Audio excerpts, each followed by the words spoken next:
Hello my dear students, this is Sir Naseem Dulfikar. Please subscribe my channel and also press the bell icon if you want to get daily lessons on chemistry and English. Chapter number 4 we are going to discuss today, that is the great visionaries. The great visionaries is a chapter about the founders of Pakistan, that is Qazi Muhammad Ali Jinnah and Allama Muhammad Iqbal. So starting the chapter in 9th class, new course. The teacher assigned the class a project for the summer vacations titled The Great Visionaries. Teacher ने तालिब इल्मों को एक project दिया गर्मियों की छुट्टियों में, और जिसका नाम था द ग्रेट विजनरीज, अजीम ख्यालात वाले लोग. The students were asked to work in groups of 4 and find information about the Quaid Azam and Allama Iqbal, the two great visionary leaders of the Pakistan movement. तालिब इल्मों से कहा गया कि वो काम करें ग्रुप्स में, 4 बच्चों के ग्रुप्स को बनाकर काम करें और वो ढूंढें इंफॉर्मेशन, इतलात ढूंढें काज़ी मोहम्मद अली जिन्ना के बारे में और अल्लामा इकबाल के बारे में. और ये दोनों जो हैं वो अजीम मिसाली लीडर्स हैं पाकिस्तान के तहरीक के. They were asked to develop a booklet, a newspaper edition or any other form of visual presentation based on the collected information. उनसे कहा गया कि वो एक बुकलेट बनाएं, एक न्यूज़पेपर एडिशन बनाएं या इस तरह की कोई विजुअल प्रेजेंटेशन बनाएं जो भी इन्होंने इंफॉर्मेशन कलेक्ट की हो, जमा की हो, उसके बारे में. The members of one of the groups decided to split up the information gathering task. तो उन ग्रुप में से एक मेंबर ने ये डिसाइड किया, फ़ैसला किया कि वो इत्तलात को जमा करने के काम को स्प्लिट कर देंगे, तकसीम कर देंगे. Huma and Tahira offer to look up information on some aspects of Jinnah's life. Huma और ताहिरा ने ये पेशकश की कि वो जिन्ना की ज़िंदगी के बारे में कुछ बातचीत, कुछ इन्फॉर्मेशन कलेक्ट करेंगे. While Lubna and Farheen agreed to find information about Iqbal, जबकि लुबना और फ़रहीन ने इस बात पे हामी भरी कि वो अल्लामा इकबाल के बारे में इत्तलात को जमा करेंगे. They decided to share the information with each other through emails, और उन्होंने फ़ैसला किया कि वो इत्तलात को दूसरे के साथ शेयर करेंगे ईमेल्स के थ्रू. Here are some of their email. अब यहाँ पर हम कुछ ईमेल्स को पढ़ेंगे जो उन्होंने किए हैं. तो ईमेल अगर आपने कभी किया है, ईमेल किया है कभी किसी को, ईमेल का तरीका क्या होता है, जीमेल की आईडी वगैरह बनाकर ईमेल कर रहे होते हैं. सबसे पहले हम टू में लिखते हैं, जिसको जो आपका रिसीवर होता है, जिसको हमें भेजना होता है, और एक होता है फ्रॉम. फ्रॉम में हम क्या लिखते हैं, कहाँ से आया है, सेंडर कौन है, भेजने वाला कौन है, तो वो सेंडर होता है. तो टू में आपके पास रिसीवर है और फ्रॉम में होता है सेंडर. सब्जेक्ट मतलब क्या मौजू है, तो काज़म का मौजू है, और डेट और टाइम मेंशन होता है उसमें. ठीक है. तो डियर हुमा, प्यारी Huma, here is some information that I have found about the Quaid Azam. यहाँ पर कुछ इत्तलात हैं जो मैंने कायद आज़म के बारे में मालूम की हैं, पता की हैं. तो सबसे पहले उनकी पर्सनैलिटी एंड अचीवमेंट, उनकी शख्सियत कायद आज़म की और उनके कारनामे. So Quaid Azam Mohammad Ali Jinnah was one of the most dynamic personalities of South Asia. Quaid Azam Mohammad Ali Jinnah जनूबी एशिया की कुछ बहुत मुतहरिक पर्सनैलिटी शख्सियात में से एक हैं. His message of unity, faith and discipline and his determination and steadfastness if made the guiding principles by the nation can speedily set the nation on the path of progress and prosperity. उनका पैगाम कि इत्तेहाद, तंजीम और यकीन महकम, अगर और उनका अज़म और उनकी साबित कदमी, अगर हम इसको रहनुमा उसूल बना लें इस कौम के लिए, तो ये कौम बड़े तेज़ी के साथ तरक्की और खुशहाली के रास्ते पर चल पड़ेगी. अगर हम काज़म के असूलों को अपना लें अपने मुल्क के अंदर, इत्तेहाद, तंजीम और यकीन महकम की बात कर रहे हैं. He was one of the top barristers of Bombay. वो बम्बई के सबसे बड़े बैरिस्टर्स में से एक थे. बैरिस्टर किसे कहता है, लॉयर, वकील. तो बॉम्बे पुराना नाम है, बॉम्बे को आजकल क्या कहते हैं, मुंबई. तो मुंबई और बॉम्बे एक ही बात है. तो वो उसके बैरिस्टर थे. बैरिस्टर से मुराद क्या हो गया कि वो उसके वकील थे, लॉयर थे. वो लॉयर अगर बहुत ज़्यादा क्वालिफाइड हो जाए तो फिर वो बैरिस्टर बन जाता है. ठीक है. तो आपको पता है कि काज़ी मोहम्मद जिन्ना बहुत बुलंद पाए के वकील थे. कहा जाता है कि सबसे ज़्यादा जो वो करते थे ना, सबसे ज़्यादा जो बिल लेते थे, सबसे महंगे जो लॉयर थे पूरे के पूरे हिंदुस्तान में, वो काज़ी मोहम्मद अली जिन्ना थे। चूँकि उनका रिकॉर्ड है कि उन्होंने कभी भी कोई भी केस नहीं हारा। He never lost any case.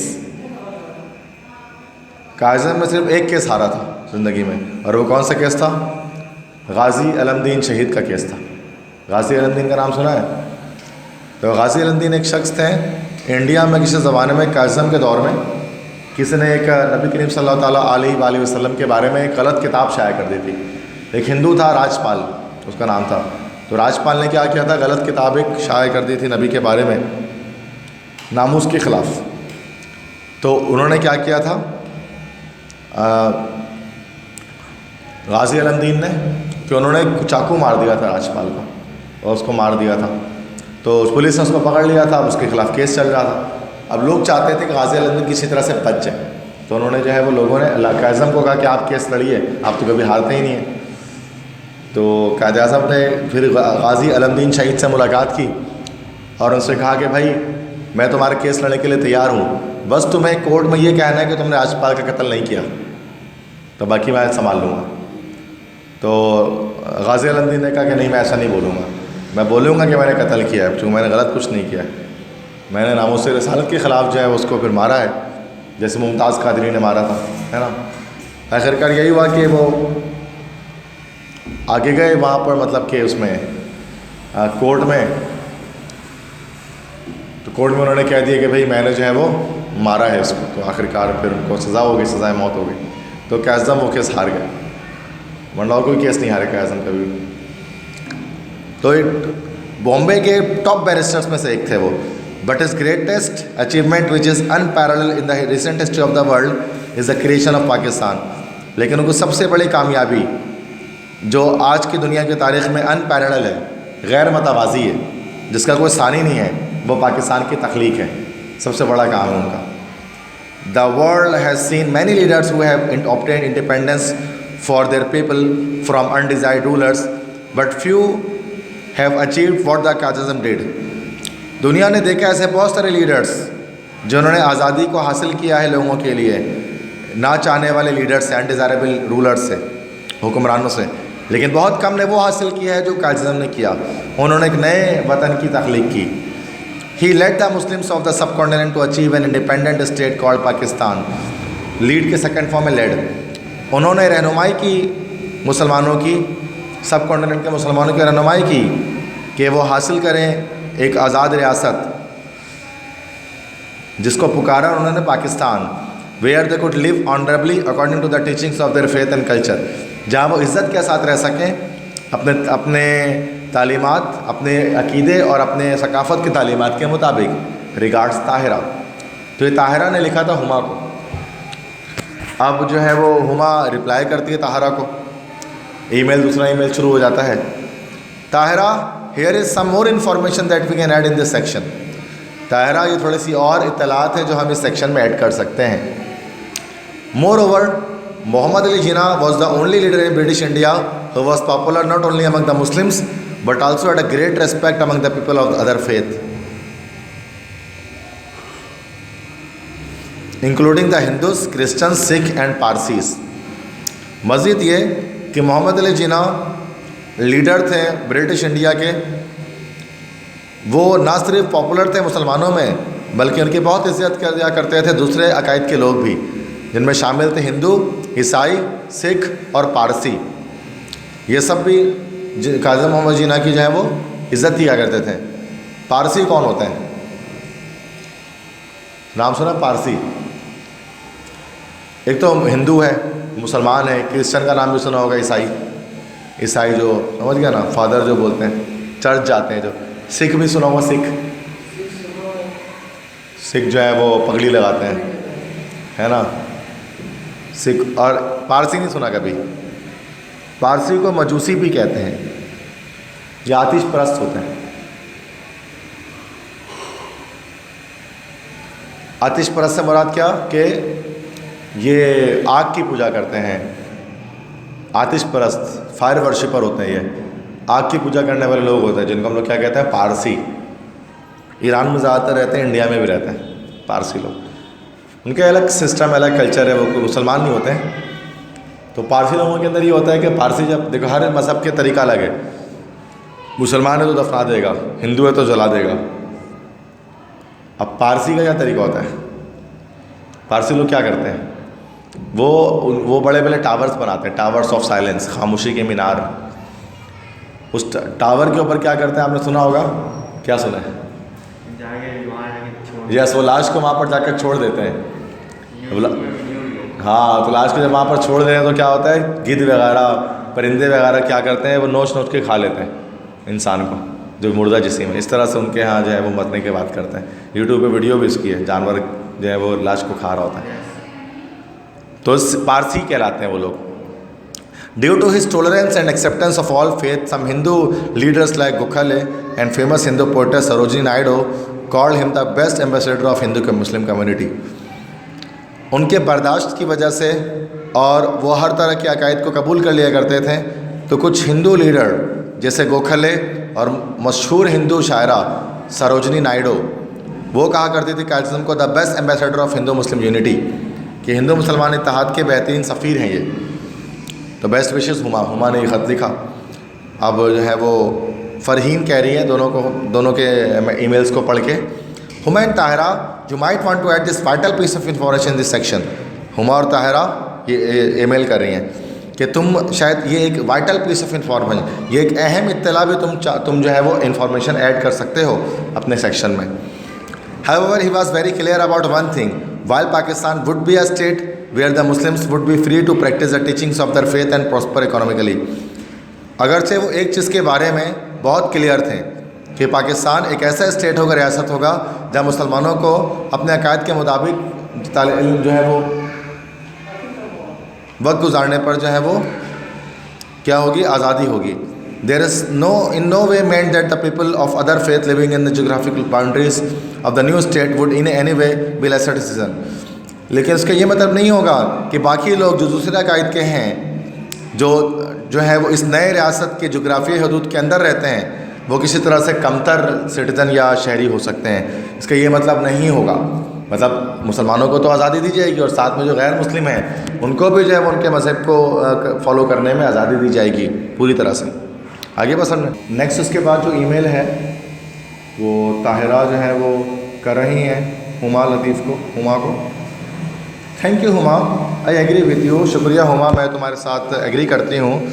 Now here is some more information about him. अब हम थोड़ी सी और इत्तलात जो मैं तुम्हें दूँगी कायज़म के बारे में। अब वो दे रही हैं इसमें political acumen and contribution. Acumen means होते हैं फ़ैसले, सियासी फ़ैसले और ख़िदमात। Initially, Quaid-e-Azam was a strong proponent of Hindu-Muslim unity and an active member of the Indian National Congress. शुरू में Quaid-e-Azam एक मजबूत मुहर्रिक थे हिंदू मुस्लिम इत्तेहाद के, और एक एक्टिव मेंबर थे इंडियन नेशनल कांग्रेस के। शुरू में मतलब कांग्रेस में थे Quaid-e-Azam Mohammad Ali Jinnah. But as an outstanding political leader, he very soon sensed that the Indian National Congress was leading the Hindus of the subcontinent towards Hindu Muslim polarisation. लेकिन एक बेहतरीन सियासी लीडर के लिहाज से उन्होंने बहुत जल्द उन्होंने भांप लिया कि इंडियन नेशनल कांग्रेस हिंदुओं की जमात है बरसग़ीर में, और वो शो कर रही है कि हिंदू मुस्लिम इत्तेहाद को, लेकिन वह है हिंदुओं की जमात। This he realised would result in political and economic victimisation of the Muslims in the region. इससे उनको अंदाज़ा हुआ कि ये नतीजा बनेगा कि सियासी और मुआशी इस्तेसाल होगा मुसलमानों के इस खित्ते में कांग्रेस की वजह से। Therefore he decided to leave the Congress and join the Muslim League. तो फिर कायद-ए-आज़म ने फैसला किया कि वो कांग्रेस को छोड़ देंगे और कांग्रेस को छोड़कर मुस्लिम लीग में शामिल हो जाएंगे। Soon after joining the Muslim league he became it's president. Muslim league को जैसे उन्होंने ज्वाइन किया तो उसके वो सदर बन गए। He very intelligently pleaded the case of a separate homeland for the Muslims and succeeded in getting Pakistan. उन्होंने जहानत के साथ वकालत की मुसलमानों के लिए एक अलहदा रियासत की, और पाकिस्तान को हासिल करने में कामयाब हो गए। This was despite strong opposition from the two big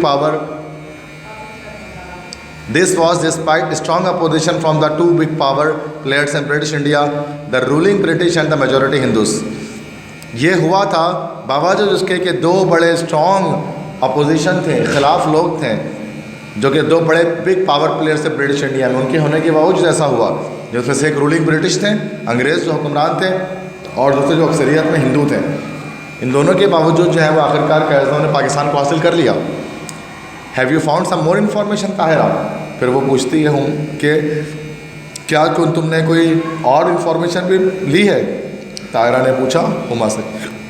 ठीक है। Next is aspirations for Pakistan. Pakistan की आरजू। एस्पायरेशन मतलब होता है आरजू, ये होता है इंस्पायरेशन, जो स्कूल का नाम है। इंस्पायरेशन मतलब होता है मुतासिर करना, और एस्पायरेशन मतलब होता है आरजू, तमन्ना। Quaid-e-Azam envision Pakistan as a nation state ensuring equal rights for all citizens of Pakistan. Quaid-e-Azam ने पाकिस्तान को अपने ख्याल में लाया था कि पाकिस्तान एक कौमी रियासत होगा जिसमें वो मुकम्मल हकूक़ देंगे तमाम शहरियों को पाकिस्तान के। On August 11, 1947, the Quaid-e-Azam, on his election as the first president of the Constituent Assembly of Pakistan, declared. 11 अगस्त 1947 को कायद-ए-आज़म जब उनको मुंतखब किया गया पहला सदर पाकिस्तान की कानून साज असम्बली का, तो उन्होंने ऐलान किया, you are free to go to your temples, you are free to go to your mosque or to any other place of worship in this state of Pakistan. तुम आज़ाद हो अपने मंदिरों में जाने के लिए, तुम आज़ाद हो अपने मसाजिद में जाने के लिए, या किसी भी और इबादत गाह में जाने के लिए तुम आज़ाद हो इस पाकिस्तान की रियासत में। We are starting in the days there is no discrimination, no distinction between any community and other. हम उन दिनों की शुरुआत कर रहे हैं जब कोई फ़र्क नहीं है और कोई लकीर नहीं है, कोई सरहद नहीं है एक कम्युनिटी और दूसरे कम्युनिटी के बीच में। We are starting with this fundamental principle that we are all citizens and equal citizens of one state. हम इस बुनियादी असूल के साथ शुरू करते हैं कि हम सब शहरी हैं और बराबर के शहरी हैं इस रियासत पाकिस्तान के। He also wanted Pakistan to be a state where justice and merit prevailed. वो ये भी चाहते थे कि पाकिस्तान एक ऐसी रियासत बने जहाँ पर इंसाफ और काबिलियत नुमायाँ हों। He wanted the people of Pakistan to be united and to work towards making this new country an exemplary state. वो चाहते थे कि पाकिस्तान के लोग मुत्तहिद हो जाएं और वो काम करें इस नए मुल्क को बनाने में एक एग्जेम्पलरी स्टेट, एक मिसाली रियासत। ही सेड, उन्होंने कहा, my guiding principle will be justice and complete impartiality and I am sure that with your support and cooperation I can look forward to Pakistan becoming one of the greatest nation of the world. उन्होंने कहा, मेरे रहनुमा असूल इंसाफ के होंगे और मुकम्मल गैर जानिबदारी के होंगे, और मुझे यकीन है कि आपकी सहारे और आपकी मदद से मैं पाकिस्तान को देखूंगा दुनिया के अजीम तरीन कौमों में से एक कौम बनता हुआ देखूंगा मैं उसे। Alas, this great leader had to leave this world before he could transform his ideals into principal step. अफसोस, ये अजीम रहनुमा, इनको अब दुनिया छोड़नी पड़ी इससे पहले कि उनके ख़यालात जो है वो अमली, समझ लो कि एक अमली स्टेप्स ले पाते हैं। It is now our responsibility to set the future directions for this great country by implementing the Quaid's vision of Pakistan. अब ये हमारी ज़िम्मेदारी है कि हम मुस्तकबिल के राहों को तयन करें इस अजीम मुल्क के लिए, और पाकिस्तान के लिए कायद-ए-आज़म का जो विज़न है उसको इम्प्लीमेंट करें, उसको लगाएं। If we truly want to pay homage to our great Quaid, we should try and do things he wanted us to do and not merely praise what he did.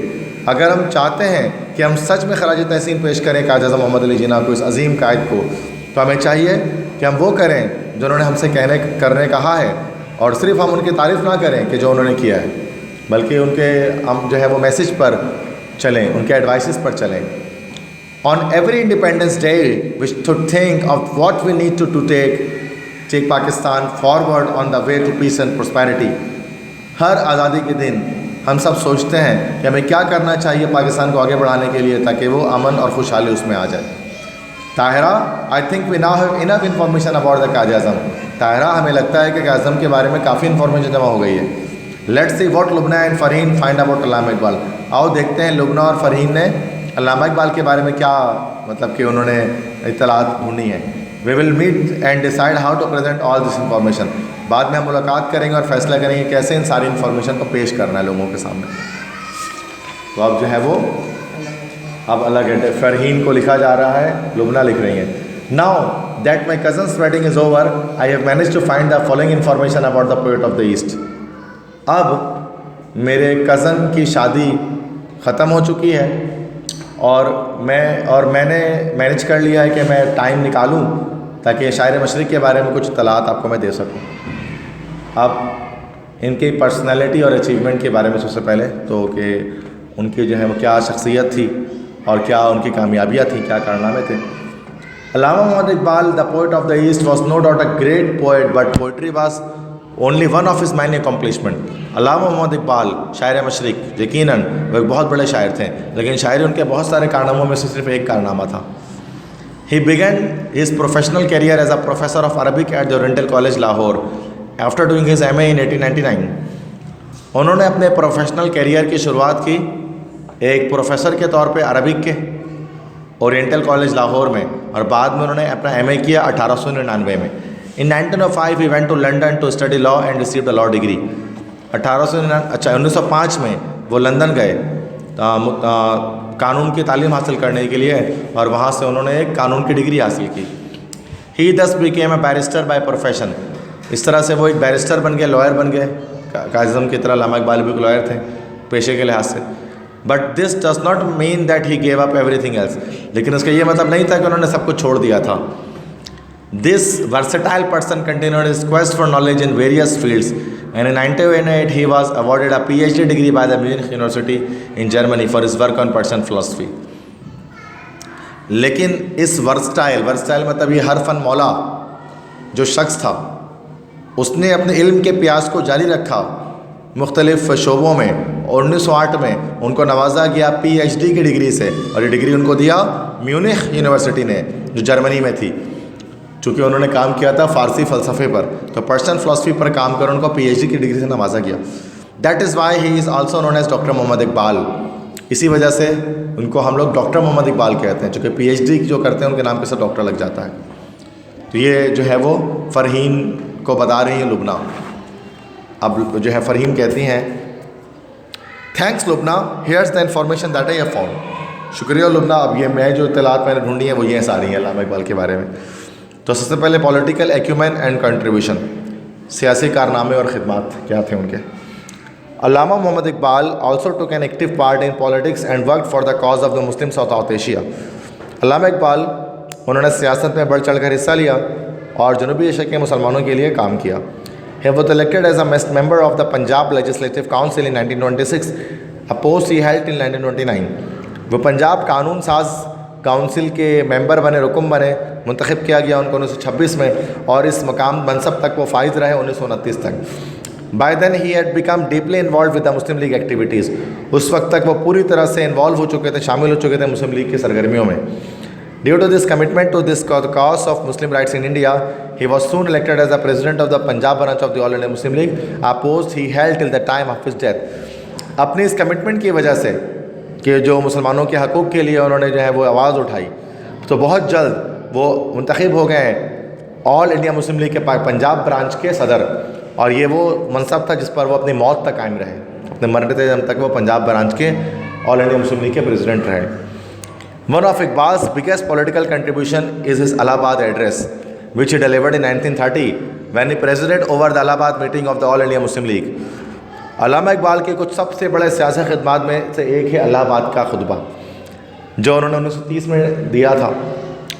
और जब उन्होंने सदारत की थी इलाहाबाद की मीटिंग की, जो ऑल इंडिया मुस्लिम लीग की इलाहाबाद मीटिंग थी, उसकी सदारत की। It was on this historic occasion that he made a definite demand for a separate Muslim state in South Asia। इसी तारीख़ी मौके पर उन्होंने एक ख़ास मुतालबा किया था जनूबी एशिया के मुसलमानों के लिए अलग मुसलमान रियासत का। In his presidential address, doctor Iqbal said, अपने सदारती खुतबे में डॉक्टर इकबाल ने कहा, India is a continent of human groups belonging to different races, speaking different languages and believing in different religions। India एक ग्रोह, एक बराज़म इंसानी ग्रोहों का जो ताल्लुक़ रखते हैं मुख्तलिफ़ नस्लों से, बोलते हैं मुख्तलिफ़ ज़बानें और यकीन रखते हैं डिफरेंट मुख्तलिफ़ मज़ाहिब पर। The Muslim demand to create a Muslim India within India is no way without justice.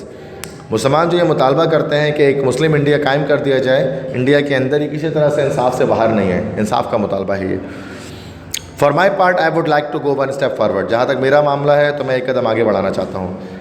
I would like to see the Punjab, North West, Frontier Province, Sindh and Balochistan United under a single Muslim state.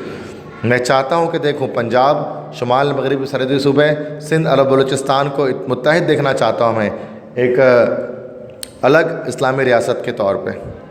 However this demand shocked both the Hindus and the British alike and they both opposite. बहरहाल ये मुतालबा इसने झटका पहुँचाया हिंदू और बरतानियों को एक साथ, और दोनों ने इसकी मुखालफत की। This demand for a separate state for Muslims took such firm root that at its meeting in Lahore on March 23, 1940, the Muslim League passed a resolution demanding a separate state for the Muslims of India. मुसलमानों के लिए एक अलहदा वतन की demand, मुतालबा ये इतना ज़्यादा सख्त जड़ें पकड़ गया ये मुतालबा कि लाहौर में एक मीटिंग में 23 मार्च 1940 को मुस्लिम लीग ने एक करारदाद पास की जिसमें उन्होंने इंडिया के मुसलमानों के लिए एक अलग वतन का मुतालबा किया। This resolution is known as the Pakistan resolution, इसी को करारदाद पाकिस्तान हम कहते हैं। From this point onward all efforts were directed towards this end, culminating in the creation of Pakistan on August 14, 1947। इस वक्त के बाद से तमाम कोशिशें लोगों की किस तरफ गामजन हो गए भाई, इसके ख़ात्मे की तरफ गामजन हो गए, इस मिशन के ख़ात्मे तक। और जो ख़ात्मा कहाँ पर हुआ? पाकिस्तान की क्रिएशन में। 14 अगस्त 1947 को आखिरकार क्या हुआ कि पाकिस्तान वजूद में आ गया, अल्लामा इकबाल ने जो ख्वाब देखा था। तो more over he had clear ideas about what Muslims should do. मज़ीद बरा जो है वो अल्लामा इकबाल के क्लियर आइडियाज़ थे कि मुसलमानों को क्या करना चाहिए। तो एस्पायरेशन फॉर मुस्लिम, मुसलमानों के लिए जो है वो एक एस्पायरेशन थे, मुसलमानों के लिए एक आरजू, एक तमन्ना थे वो। Lubna and Farheen, both of you have collected excellent information about Allama Iqbal. Lubna और फ़रहीन, तुम दोनों ने बड़ी शानदार इत्तला जमा की हैं अल्लामा इकबाल के बारे में। While we all know what the Quaid-e-Azam did, we often do not exactly recall the role of Allama Iqbal in the creation. जबकि हम सब जानते हैं कायदीज़म ने क्या किया है, तो हम अक्सर कभी कभार अल्लामा इकबाल के तख्लीक को हम नहीं रिकॉल करते या दहानी करते हैं उसकी क्रिएशन ऑफ पाकिस्तान के लिए। Allama Iqbal died in 1938, 9 years before the creation of Pakistan. Allama Iqbal की वफ़ात 1938 को हुई, पाकिस्तान बनने से 9 साल पहले मर गए वो। But he played a major role in this creation, लेकिन उन्होंने एक बहुत बड़ा काम किया था इसकी तख्लीक में। Bye planting the seeds of a separate state for the Muslims of India in people's mind. उन्होंने जो है वो लोगों के जहनों में एक बीज प्लांट किया था, एक बीज लगाया था जिसमें उन्होंने डाला था कि भाई सेपरेट एक जो है वो स्टेट मुसलमानों के लिए बनाई जाएगी। Quaid Azam praised in Iqbal's role in a message on his death. Quaid Azam ने इकबाल के रोल को प्रेस किया, उसकी तारीफ़ की एक मैसेज में उनकी डेथ पर। और क्या कहा? To me he was a friend, guide and philosopher and during the darkest moments through which the Muslims League had to go, he stood like a rock. Allama Iqbal की वफ़ात पर कायद आज़म ने फरमाया कि मेरे लिए वो एक दोस्त थे, एक रहनुमा थे और एक फ़लसफ़ी थे। और तारीख तरीन मौके जब आए, तारीख तरीन जब लम्हात आए मुस्लिम लीग पर, तो वो अल्लामा इकबाल एक चट्टान की तरह खड़े रहे, हिले नहीं अपनी जगह से। Allama Iqbal had a great love for Islam. Allama Iqbal इस्लाम से बहुत मोहब्बत किया करते थे। He always advise the Muslims to remain true to their faith and to practice it in letter and spirit. वो हमेशा नसीहत करते थे मुसलमानों को कि वो अपने अकीदे के साथ सच्चे रहें और वो उसकी अकीदे की पैरवी करें जज्बे के साथ, जोश व जज्बे के साथ। इन दिस इलाहाबाद एड्रेस से सेड, अपने इलाहाबाद के खुतबे में उन्होंने कहा था, I have learn one lesson from the history of the Muslims. मैंने एक सबक सीखा है मुसलमानों की तारीख से। At difficult moments in their history it is Islam that has saved Muslims and not Muslims that have saved Islam. जब भी मुसलमानों पर बुरा वक्त आया, मुश्किल वक्त आया, तो इस्लाम ने हमेशा मुसलमानों को बचाया और मुसलमान कभी इस्लाम ना बचा पाए। If today you put your faith in Islam, अगर आज तुम अपने अकीदा इस्लाम पर पूरा रखोगे, जो will become strong and united once again, तुम मजबूत हो जाओगे और मुत्तहिद हो जाओगे दोबारा से। And save your self from complete destruction, और अपने आप को तुम मुकम्मल तबाही से बचा सकोगे। ठीक है। सबसे मेन चीज़ अल्लामा इकबाल की इस एड्रेस में हमें क्या चीज़ दिखती है कि इस्लाम ने हमेशा मुसलमानों को बचाया, मुसलमानों ने इस्लाम को कभी भी नहीं बचाया। वरना ग़ज़वा बदर का जो मौक़ा था 313 थे 10,000 के मुकाबले में, तो 313 ने कैसे 10,000 को हरा दिया। अगर अल्लाह की मदद नुसरत नहीं आती तो मुसलमान तो नहीं रहते कहीं के। अल्लाह के मदद सुनत आई, फ़रिश्तों ने जो है वो कुफ़ार मुश्रिकीन के खिलाफ लड़ाई की, है ना भाई। तो ऐसा हुआ, तो हमेशा इस्लाम ने मुसलमानों को बचाया है, मुसलमान कभी इस्लाम नहीं बचा पाए। ये अल्लाह की मदद नुसरत थी जिसकी वजह से इस्लाम बचा रहा। और ये कहते हैं कि अगर हम आज भी इस्लाम पर ईमान मुकम्मल कर लें तो हम अपनी खोई हुई ग्रेटनेस को दोबारा हासिल कर सकते हैं और हम दोबारा से स्ट्रॉन्ग हो सकते हैं। जैसे अल्लामा इकबाल की शायरी है, ये की मोहम्मद से वफ़ा तुमने तो हम तेरे हैं, ये जहाँ चीज़ है क्या लोहो कलम तेरे हैं। ठीक है, तो यहाँ हमने पढ़ा द ग्रेट विजनरीज के अंदर कि क्या जो काज़ी मोहम्मद जिन्ना और अल्लामा इकबाल दोनों के क्या नज़रियात थे और उन दोनों ने किस तरह से कंट्रीब्यूशन की पाकिस्तान की क्रिएशन में। So that's it for all about this chapter, that is the 4th chapter of 9th English new course, that is the great visionaries.